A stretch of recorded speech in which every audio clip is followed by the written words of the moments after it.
Yo, sa probinsya nyo, sa akin may nagtimbre, tangina di mo to may kakailaan. Sa bakla daw to nagpapayari. Tangina, taghirap na ba? Kaya nagbebenta ka ng pag-aari.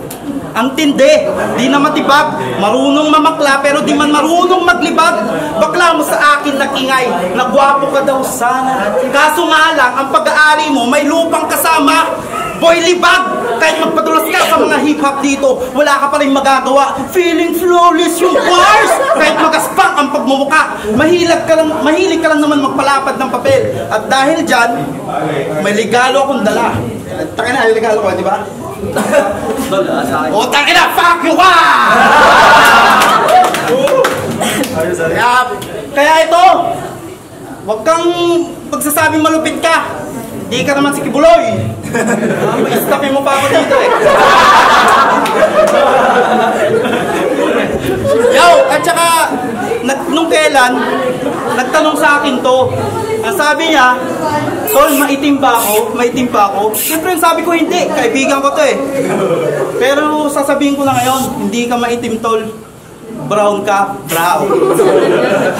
Kaya ngayon, brown ka. Pero tignan mo yung tsura. Akala mo kumakain ng buo. Nakakatakot pag mga.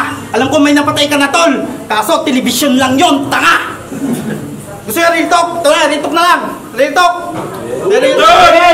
Ito. Alam nyo ba, dahil kaya natalo si Tol Ed sa nakaraang battle niya, dahil sa kagagawan niya, ang sabi mo kasi pakibigay ang reseta dahil hindi ako makakapunta. Ang lino ng pagkasabi, di ba? Pakibigay. Pero bakit mo binasa? Tol Ed, malakas ka sana, pero mahina ka rin pala. Alam mo naman hindi marunong magpasa to. Bakit pinabasa mo pa? At ikaw naman, Franz, asan ka? Makinig ka, huwag ka muna magsaya. Ikaw sana ang tutulugin ko dito at hindi siya. Kaya Carlos, mag-isip-isip ka na nga. Buwang, itigil mo na ang iyong kahibangan. You do not the liars, my faith.